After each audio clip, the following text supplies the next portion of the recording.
பிரியமானவர்களே, இந்த நாள் உங்கள் அனைவருக்கும் இனிய நாளாக அமையட்டும்.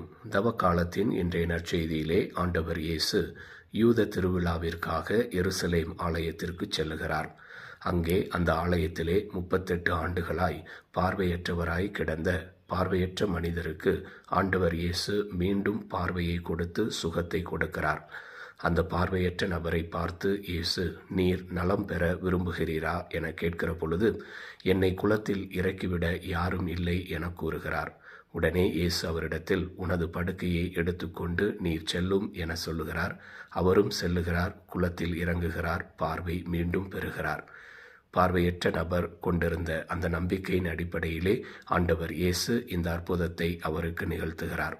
நாமும் இந்த தவ காலத்திலே நமது தவ முயற்சிகளோடு தொடர்ந்து நாம் கடவுளை நம்புவோம், அவரிடத்தில் செல்லுவோம், அவர் தரக்கூடிய சுகத்தை பெற்றுக்கொள்ளுவோம். ஆமேன்.